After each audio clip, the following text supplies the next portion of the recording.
Now we go on to the last speaker, and that is the Honorable Modise. Honorable Modise at 5 minutes, but now we add on the 10 minutes from earlier. So you have 15 minutes.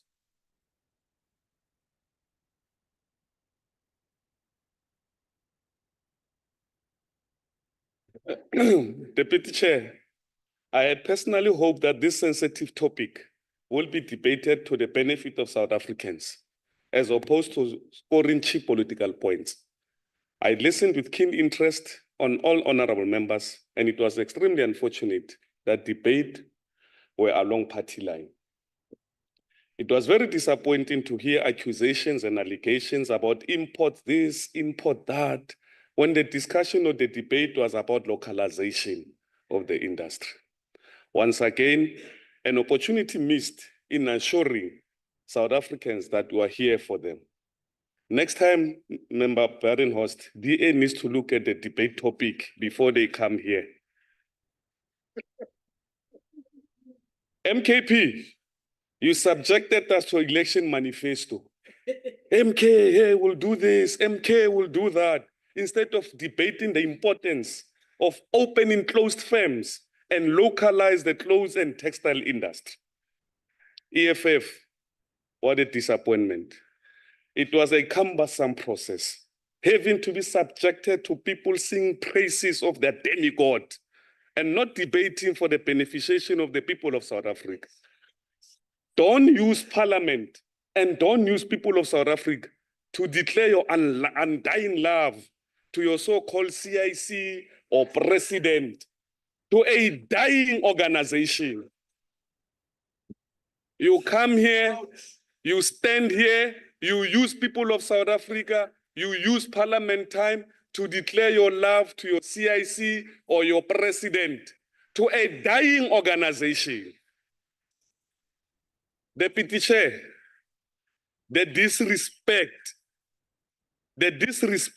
and this must be noted with serious concern, that the DA-led Western Cape has no respect to this August House. It is not for the first time that whenever a DA deployee is expected to be in this house, firstly, they send someone who's not responsible for the topic under discussion. Secondly, whoever is delegated to come here, they always address us via virtual, when they're literally 10 minutes away from this house. That must come to an end. DA must respect us. They cannot do this. But I never thought, the Deputy Chair, I never thought that I will one day wake up, sit here and listen to a DA member quoting Commander Chris Hani, as opposed to quoting Magnus Malan. It's amazing. Deputy Chair, Thabo Mokoena, who works for the Sedibeng District Municipality, had this to say in our discussion on the topic under discussion, and I quote, "Since the commencement of the 7th administration, the Minister of Trade, Industry and Competition, Honorable Parks Tau, has made significant strides in all this important sector of the economy. The Minister has been emphasizing the important role of plans or programs wherein the master plans are aimed to increase investment, boost exports, create decent sustainable jobs, promote localization and enhance transformation. These master plans are pivotal in illustrating the positive impact of the collaboration between government, business, labor on the South African economy at large. The above-mentioned interventions by the government has spin-offs to promote buy local and support local industries, as well as rural economies in one way or the other. Avoid cheap imports and entering the borders of the country, and avoid manufacturing of textile to be left redundant. Place high priority on the clothing and textile industry by sustaining as well as growing employment, production, and enhance competitiveness. Introduce changes that will increase purchases from the domestic suppliers and thus grow the export, and designate the clothing and textile sector for the local procurement through appropriation legislative framework, such as preferential procurement policy framework. As the ANC government, we remain committed to ensure decent, sustainable jobs for our people in the evident above. We will always stand for the economic emancipation of our people, come rain or high water. Lastly, we will continue to accelerate the implementation of the master plan moving forward into the future. Close quote. Now, Deputy Chair, during the Provincial Oversight Week, we met with Me Eliza Mputi of Elivera Fashion School, who is a seamstress that specializes in wedding gowns. She employs 3 people with 1 lady who would live with disability. Amongst those that have came through her hands, 6 of them have managed to go and open their own companies. I'm mentioning them so that Member Badenhorst, when he has time, he can drive to the Free State and meet these people. And I'll tell you their company names so that you don't just make these silly comments here, but you go and meet with the people on the ground. One is Moeketsi Morina Mukwena.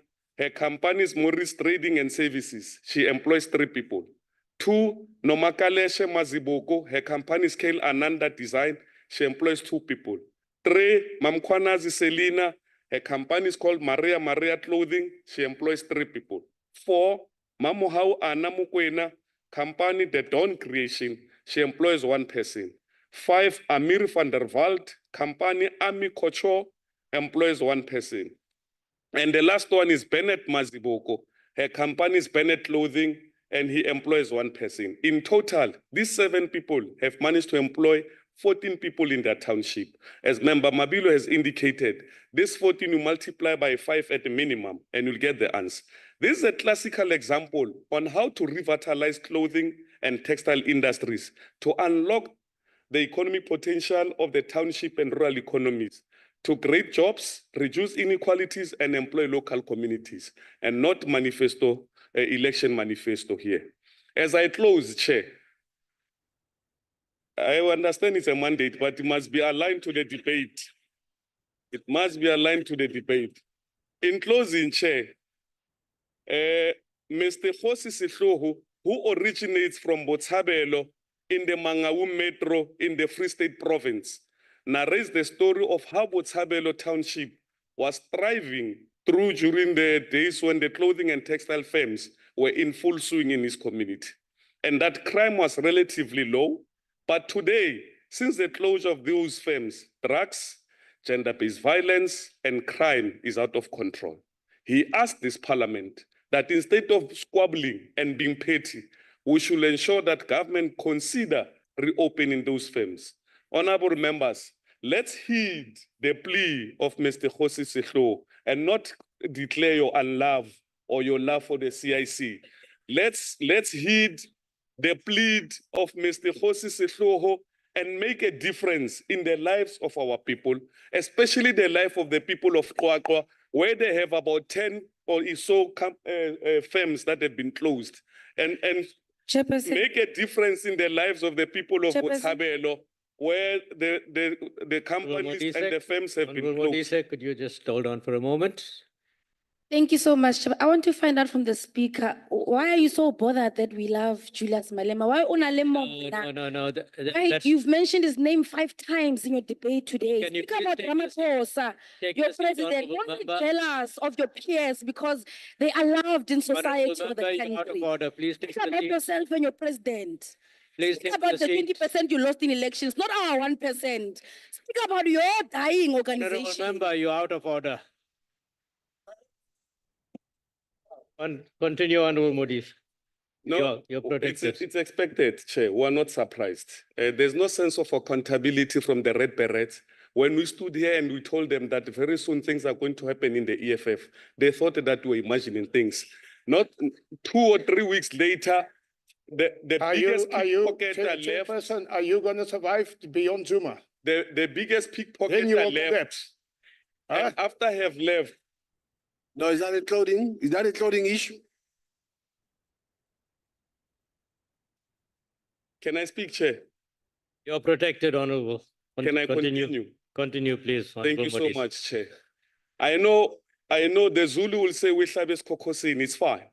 The issue at point is there's no mention of anyone's name here. I've never mentioned anyone's name. The only thing I said is that people are using parliament time, resource to declare their undying love for a certain individual. I never But what we are saying here, because they've got no sense of responsibility, they don't see anything wrong with using state resource to promote an individual. But the issue here, Chair, the issue here is Exactly what I'm saying. when we told them, Chair, please wait, let's attend to My honorable members, please don't drown the speaker at the podium. My time is fine, but Chair, when we stood here, we said to this house, within the red beret, there is, once you find your voice, you are out. They thought we were imagining things. 3 weeks later, the biggest pickpocketer left. The biggest pickpocketer in the red beret left. And therefore, Chairperson, we are saying to them today, just before Honorable their Modise, conference could you in just- December, they Take- must be worried what's going to Honorable happen. Modise, Something just- big is going to Hold on, happen. I see a hand And that is there. worse. After December conference, Chair. Honorable Modise, could you please hold on for a moment? I see a hand there. Honorable Can I- Karika, can I ask on a point of clarity? on which rule are you standing? Point of clarity. And I want you as the if- chair to guide us here. I seek your indulgence. Do the rules not state that you must stick to the topic in which you talk, what you talk about? This Yeah. man is going on about Sit Malema. down. I never said anything. No, please President take your Zuma. seat, Honorable Yes. Karika. Stolen this country empty, Zuma. And your Take Guptas. your seat, Honorable You're Karika. spending on money of the Guptas there. They still sponsor you. Honorable Karika, take your seat, please. Continue, Honorable Modise. Okay, Chair. Honorable Modise, continue. Chair, let me continue with my issue because clearly, Honorable Craig, I don't know which meeting he's sitting at. I don't know which discussion he's listening to. But clearly, this thing of going out in and out is messing with you. Because clearly you have missed so many things that are happening in the house. And you have no idea where we are. And that's what you are doing. Because I have other commitments and The responsibilities. reason you are doing what you are You doing don't because you even have no know. idea where we are. You don't even know what Okay. you're talking You're out of about. order. Please don't put your mic on. Continue, Honorable Modise. Chair, we must bring this to order. This thing of member cricket going up and down like K-Ci and Jojo must come to an end. You must sit down. Lay your with charts. the engagement. Chairperson, why don't you understand call that man to order? Chair, the point here, Go speak to the chief whip and lay your charts. Chairperson. Point of order. What rule are you standing? she has no rule.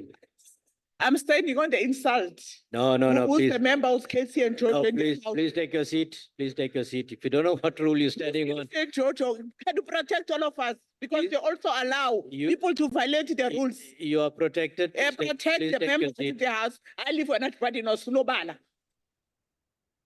Continue, Honorable Modise. Chair, it's fine.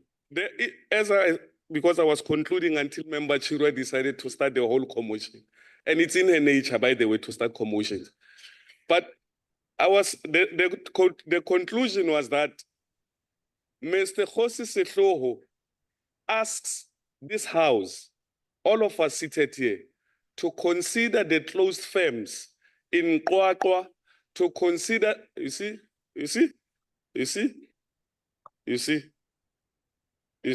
Continue, Honorable Modise. Okay.